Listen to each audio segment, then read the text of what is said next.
Good morning, Son of 17 family. It's Friday, and I hope that you're excited for this conversation with Leader of the Opposition, Shyne Barrow. He joins us once more on the couch, and it's absolutely a pleasure to have him every time. Thank you always for taking the invitation. Pleasure to be And it's good to have you from BET Awards to here. Wow, I gotta say, when you did that patriotic performance, if we can call it, Yes. I got the chills. It was Amen. absolutely amazing seeing that. So I just want to say thank you for it. Yeah. I'm so grateful. I'm not a Yeah. religious person, but I thank God for the divine Right. forces that colluded to allow that Everything historic moment manifested to for that to Yes, happen. yes, So thank grateful. you so much for that. So It's good to grateful. have you. How are you feeling today? I'm feeling great, and I want to thank Channel 7 caught me off guard yesterday at the Parliamentary Day workshop that we had with the Speaker of the House and the President of the Senate and other parliamentarians. So I wasn't in, the mode of discussing what happened on Sunday, but I really just want to thank all Belizeans who have been giving such an outpour of support. And that's why I said it was a patriotic moment, because it wasn't about the UDP or the PUP or NAP or any type of politic. It was all about Belize. Yeah. And it really demonstrates that when we come together for the greater good, we can thrust forward. And that's what really helped me on Sunday night. One of the questions I've been asking was, what was it like? And it was one of the most difficult experiences of my life. How so? Which way? Yeah. Listen, as a rapper, you're ultra cool. You're iron, you're steel. You could do anything. I'm not a rapper, regardless of what the Prime Minister says. I am a retired Grammy Award-winning professional, and all I think about is policy. All I think about is legislation and how I could move the country forward. Should I be Prime Minister, and how to hold the government accountable. I'm thinking about Daniel Chi and him going before the Public Service Commission for standing up against corruption. I'm thinking about how we could bring the fuel prices to the $10, how we could get access for education. These are the things that I think about: improving the quality of life, the minimum wage. I don't sit there and think about, how can I get to perform? Yeah. When, excuse me, when Diddy called me and asked me, this is my Lifetime Achievement Award, could you please? In my head, I was like, are you crazy? I don't know, rapper, man. Like This is out of your comfort zone a little bit now, seeing where your journey is taking I'm you. not even there. I have no interest. It doesn't excite me. But Diddy is my brother, and he's a global icon, and I couldn't say no, and so I figured out how to transform this situation into something that would suit my purpose. And Yeah, my that's what I was purpose, say. my you flip purpose the lyrics is there Belize. into putting your Yes. message out there. And again, I saw that my comments were a bit distorted, not by this news host, but another media host. They had me saying, BTB couldn't do what I did. I want to make it clear, kudos to BTB for the efforts that they are putting forth to promote Belize and to market Belize. This is not a competition. So it's not Complementing it, as right? if to say that, complementing each other. they are failing or they're doing a terrible job. I applaud their efforts engaging the diaspora. I met the ambassador for Diaspora Affairs yesterday. And for me, whatever I do is in a class by itself, and that's just due to circumstances. But it doesn't take away from the valiant effort that is being made by BTB. They are trying. While I had my criticisms for the $750,000 spent on the concert, basically they're doing the same thing that I did. I'm just doing it on an ultra level, and it's not costing the Belizean taxpayers any money. It's not to throw shade. I'm just saying we're headed in the same direction. So I don't want to take away from anyone in order to amplify my contribution. I just want to make that clear. Fine. But it was a difficult, the most difficult time of my life, And I tied that into thanking the Belizean people for all of the positive energy, because TMZ had let it leak that I was going to be performing. It was a secret, and Renata is chastising me yes, off air. we post a fight now. We have a lead fight for the, because Yes. guys, if you remember, if you tuned in, and I have to like fix my position and all, but there's love here, but still upsetness, which is because if you tuned into our 1-year anniversary, we were talking, you were here, you know, bigging up, you know, the entire show and everything, and I asked you if you want to perform for we, and you told me, no, you don't do that no more. Then watch me when I was this Sunday. This video, amazing video. I mean, even the viewers are talking about they really got cold feet when they saw that flag drop, covering that stage. Honestly, that beautiful. Just believe but out there. It was the most difficult challenge, one of the most difficult nights of my life, because there was so much at stake. And that is not who I am. I'm not a rapper. You know, I'm a parliamentarian. I'm the leader of the opposition. I'm the leader of the UDP. I'm a political servant on my way to becoming the next prime minister of this country, and that is what I focus on. So that night, I had to change the lyrics to reflect who I am, and it would have been easy to repeat what I wrote 24 years ago, because that's etched in my, you know, brain, but I couldn't do that. Yeah. So that was the challenge. For remember those lyrics? You know, if you miss one line, that moment is ruined, and I couldn't come back home. Definitely. Because, you know, I would have been crucified. Man, how you messed that up? Why? How you above? How you above? Supposed to catch that bar. Yes, that man you know, dropped down, that man slipped down. Very specific. You have to catch it. So I rehearsed every day, all day, and so it looked seamless.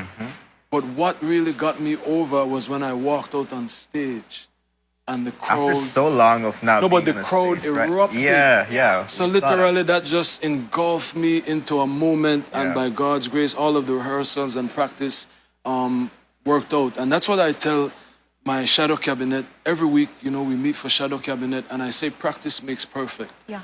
We are preparing to be the next government of Belize, and while it may seem, with all the difficulties and challenges internally, externally, that, man, you know, what's the point? Yeah.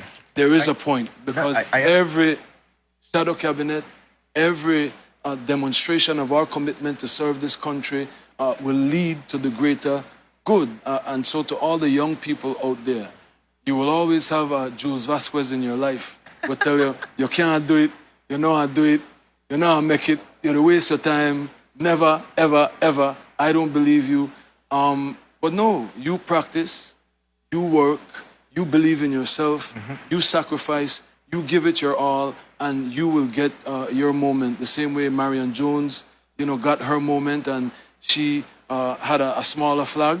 I got my moment, and I was able to contribute to the advancements of this nation with that gigantic flag, and that moment for everyone, you know, to say, Connect. Belize. Yeah. Millions of people are watching, Belize. and they saw Belize. Definitely. Yes. I want to like ask you in reference to, you know, your trajectory, your life trajectory, and now where you are as leader of the opposition, going to be next One prime step minister. away from being the next prime minister. So how does everything tie into where you are now? Because I'm curious on the criticism that people are saying, maybe you should just be a rapper rather than politician. But I'm thinking that there's got to be a connection, right? There's got to be something that but, you know, your artistic life, everything, puts you where you're at. I have been working for the last 8 years in politics, you know, in Mesopotamia. You know, as much as I love my predecessor, the Honorable Michael Finnegan, he made me work for Mesopotamia. That was not handed to me.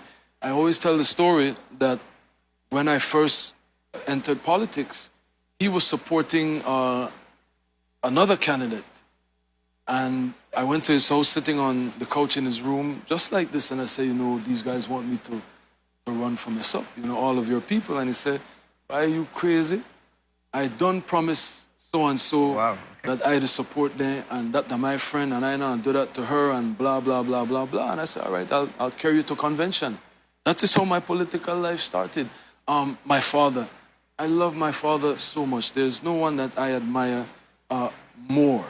But as you can see, he's been on the media quite a lot, and we have very different views Yeah. on foreign policy. I like that you mentioned that on news on many yesterday. things. Right. And I don't love him any less. I don't admire him any less. So it's not some conspiracy that took place where we all sat down and we said, okay, Shyne, you're going to take over politics and you're going to be the next prime minister. Nobody ever imagined or believed that I would be here, but I did. And, you know, people like Juliet Timbrell did. And I had people who were, you know, championing, you know, what the possibilities could be. But at the end of the day, to all young people, to all people, the hard work, the sacrifices, the drive, Yeah. the sleepless nights, Perseverance. you know, the perseverance, you know, the failures, the slip downs, the naysayers. You know, you have to get through all of that to get to the other side, you know, Yeah. so.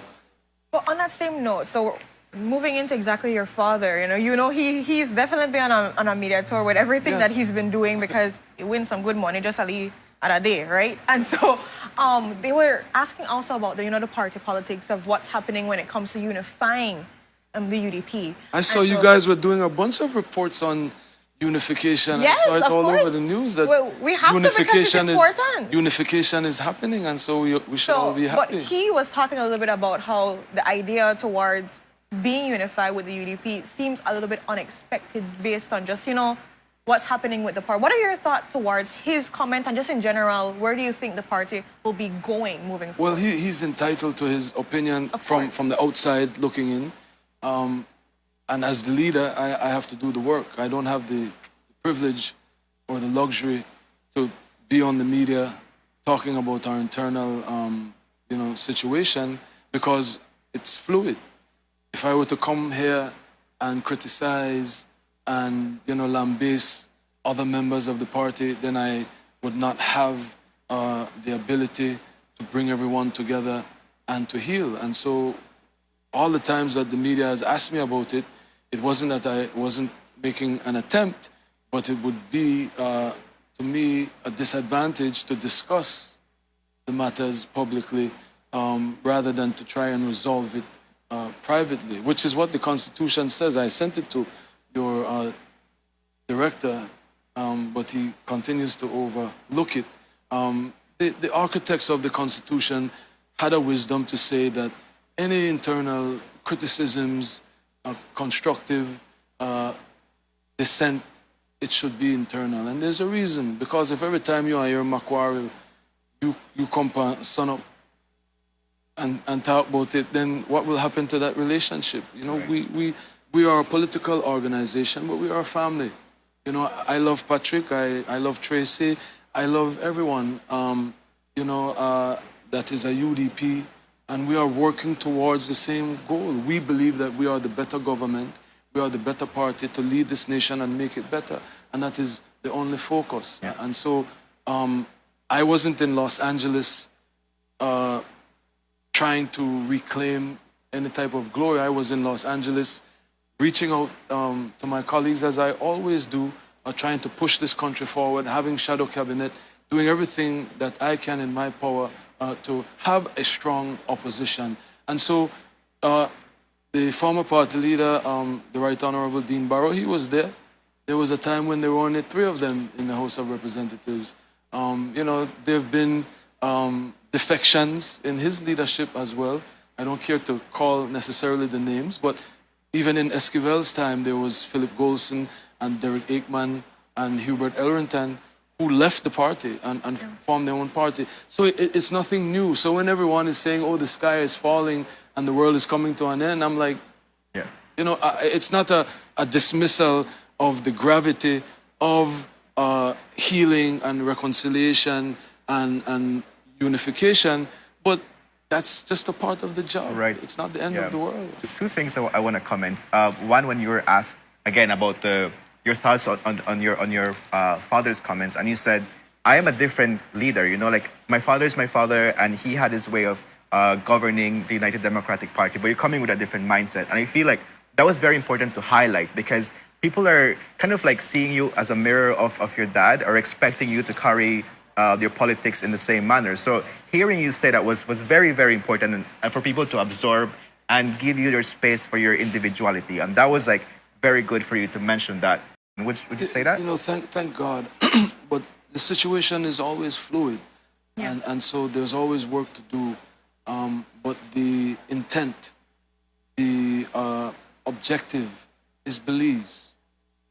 So once you have the proper intention, the proper objective, and you're committed, then I believe that at the end of the day, when it is said and done, we will be the next government of Belize with Patrick and Tracy in the cabinet as senior ministers, doing our part to make this country better. Most definitely. And I just what I want to say as well is, from what I'm hearing from young people when they do look at what's happening with the party politics and so forth, or what's the internal affairs happening, people are interested because you're the leader of the opposition. This is the opposition. And because we have such a large government, you know, a large percentage of government when it comes to cabinet and so forth, we want a strong opposition to be able to vie for us, to fight for us, to stand up, to say no to our certain things. Because, I mean, you know, as a leader of opposition, what the opposition role is. And so I think there's so much vested interest because they want to make sure that the representation that we have, although small to a certain degree, it's there, substantial, it's strong enough that everybody's somewhat on the same page and we're not fighting against each other because we're supposed to be fighting for the greater good of Belize. Yeah. But,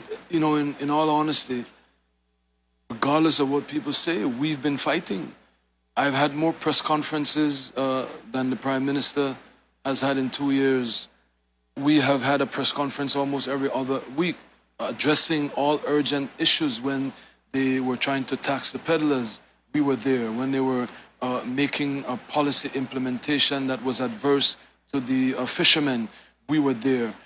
With Daniel Chi, when he was being penalized for standing up to the Prime Minister, abusing his powers, we were there. So we have been quiet, not at all. We have been very loud. We have been very present. Obviously, there have been people who have been making noise and bringing attention to our internal occurrences, which, you know, is not healthy. But outside of that, we have been there, whether it's me and the party chairman, whether it's me and the senators, we have been a voice. We have been in the House of Representatives giving interventions. We have been working. It is nothing new. There was a time where there was only Philip Golson in the House of Representatives. There was a time when there was only Dean Barrow, Michael Finnegan, and Erwin Contreras in the House of Representatives. So this is nothing new for an opposition. Yeah. The fact is, we are present, we are trying, we have shadow cabinet every week, we put out press releases, sometimes almost every day. We are there and we are building in the village councils. We won more village councils than we did in the general elections. And so we were at 0. Now we're at 40-something. That is an improvement. Definitely. That is progress. Jules says that the people did not answer my call to protest. Oh, yes, they did, because the numbers were low as far as the turnout. So that was people saying, you know what, too far from the next general elections, maybe for a UDP village council. It has nothing to do with a weak opposition. People are calculating. People are saying, well, why would I vote for UDP now when the next government, the next general elections won't come for 3 years? Then why I'll get out of it? People are making their calculations. Yeah. But I applaud all of the slates that put themselves forward in the name of democracy. We were there. We challenged most of the villages and we gave our all. I was in every village, working, keeping my promises to the delegates that I would not abandon them after the convention. And we will keep working. This idea that you get elected in the end of March and the next month everything is perfect, voila, magic wand. Yeah. It is totally contrary to how life works, yeah. Right? So I am in it for the long haul. That's why I'm not fazed by the people that say, oh my goodness, you know, they're weeping and moaning for the UDP. Yes, there are difficulties in every organization, but I am confident that with hard work determination, perseverance, and the right objective, we will be the...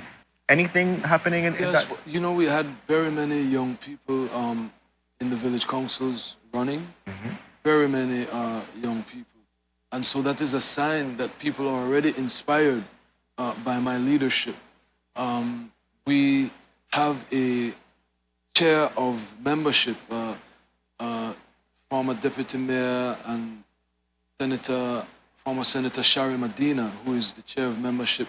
And so we have an entire plan to go around the country and do membership drives. Okay. Everyone has to register as a UDP. It's something we haven't done for quite some time. I will be going around the country every quarter to every single constituency, along with all of my executives, including membership policy, in order to engage the youth, engage the women. As I said, again, people see what they want.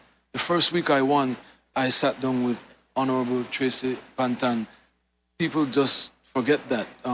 That was an attempt at unity. And one of the things I said is that the two global dominant trends are youth and gender.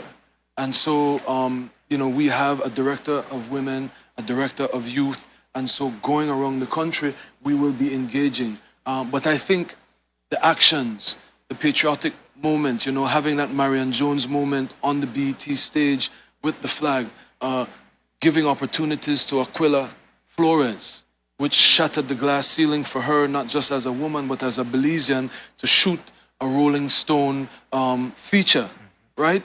We're doing it. Stig the artist, getting a record with DJ Khaled and Davido, flying to Los Angeles with me to attend the BET Awards and to make his own relations with Chris Brown and this superstar and that superstar. The people, not just young, are seeing it. Yeah. They're seeing the work being done, and that is the inspiration, because politics, as usual, is not going to be the magnet to draw people to the UDP. There's a lot of apathy in the voting populace, where they don't want anything to do with the PUP or the UDP. They call us what? PUDP. Yeah. And they want nothing to do with it. And I am coming from a totally different standpoint, you know, where I am getting things done. That is why the graduating class in Corozal invited me to be their guest speaker. Maybe you guys missed that. Then in Toledo, in Julian Cho, Yeah. the graduating class invited me, although there was some politics there and they overrode them. Follow that, yeah. In Dan Griga, in Stan Creek, same thing. There's a pattern there. So the youth are already saying, we're not into PUP or UDP, but we into Shyne Barrow. We like what you do. We like what you do for Stig. We like what you do for Aquila. We like what you do. And it'll get things done. At least that's what it looks like to us. Yeah. Bonjour they come and bonjour they walk wrong in the, you know, streets of Mesopotamia. What's the overall inspiration behind those things that you're doing as it comes to giving them that exposure? Like, at the end, how do you want that to translate to the average Belizean? You know, it ties back to where I come from. You know, we always have this debate about someone who went to university to get a PhD, and someone like me who I got my PhD from the University of Hard Knocks. I got my university PhD from, you know, real life. Yeah. You know, the things that I've been through. I'm a doctor a million times over that I'm still here and still going. But one of the places I graduated from was the School of Diddy. And, you know, entrepreneurs and moguls like him, Russell Simmons, you know, Bob Johnson, Robert Smith, people who got power, got billions of dollars, Jay-Z, and empowered others. Yeah. Look at Jay-Z. Jay-Z made 2 billionaires in Rihanna and Kanye West. I think Kanye is richer than both of them. But they started with Jay-Z. And to me, that is what you do for Stig. I hope that Stig is bigger than I ever was when he gets to the apex of his career. I hope that he wins a Grammy. That is how I look at life. I don't want to be the only Belizean to have ever sold millions of records. But it is my responsibility to give an opportunity to a Stig, to a Papa John, to a Unlimited or to a Britney Star or to a Ernestine or to a Super G or to a Deja or to any of the talented. There's this excellent young lady from Dong Sota, yes, Talia. I'm not sure if I pronounced her name correctly. But that is my responsibility. When Rolling Stone wanted to shoot, again, I wasn't necessarily keen on doing the interview, but again, if I could promote Belize, you have the Alaya, beautiful Alaya resort in the background, beautiful Maya temple, and I said, okay, but Aquila Flores has to shoot because she's extraordinary. She is such a talent. So why not let her shoot it? I don't need some foreigner, to shoot. Of course. But my pictures. Give her the opportunity. How Renata calls it. Yeah. 501 excellence. We up there, we people talented. I don't care what anybody got to say. So I want to ask about, I know you've been traveling and everything. There has been a meeting in LA where you were meeting with the economic ambassador and Carmelo Anthony. Could you tell us a little bit about what came from that meeting? What was Ambassador Kamal Hachandani, he's the ambassador of investment and economics. And, he had a dinner with a bunch of investors celebrating the launch of NBA superstar Carmelo Anthony's wine. And so, there were people there from the tech world, people there are from real estate, people there from spirits world. And so I actually engaged with a gentleman who promised to come down here and do an academy for tech, because tech is where it's at. Yeah, definitely. We need to teach our people how to get into the tech world, how to be coders, because you could generate so much revenue right here from Belize. So, Kamal Hachandani has been doing extraordinary work as an entrepreneur.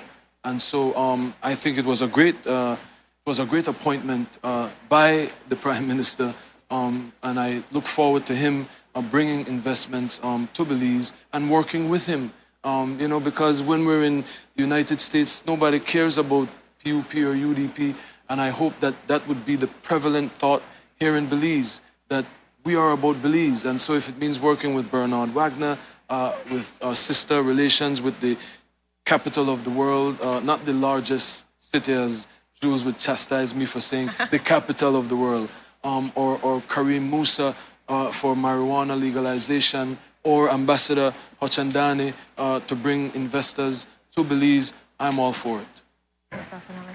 And I want to ask, in regards to, we understand your strengths and your weaknesses, and within the whole idea of bringing together the party, we do know that there are strengths that come also with Patrick Farber, Tracy Tager too as well, Panton. So could you identify to me what are the strengths that they bring to the table that kind of highlight and uplift and support your leadership as well? Having a former party leader, a 5-term era representative is an absolute asset. The Honorable Patrick Farber rose to the apex of the party, the apex of anyone's political career, and so obviously he has a tremendous amount of talent. He's seasoned, and there's so much that he can contribute intellectually, and just as far as political experience. Honorable Pantan as well, is a career professional. And so everyone has so much to contribute once we have the unified objective, and that is to make Belize better. So there is no understating the significance of having everyone on board, especially a former party leader. There's a reason that he rose to the apex, and so to have everyone on board moving forward, it would be a tremendous asset. Most definitely. Love it. Yeah. I think I'm going to retire from Sunup for the rest of the year at least. You retire? You don't give me a song. You can't retire. You're upon punishment right now because you were supposed to give us. We don't let it slide because of the way I perform at BET Awards. Remember, we have an agreement that where is it black and white? Jules Vasquez is Shyne. He's Shyne. my. But he's not the one that performs. Yeah. He's the one that performs. Yeah. That I will come and I will be the host for the next anniversary, and we will introduce. They say I'm going to be kind.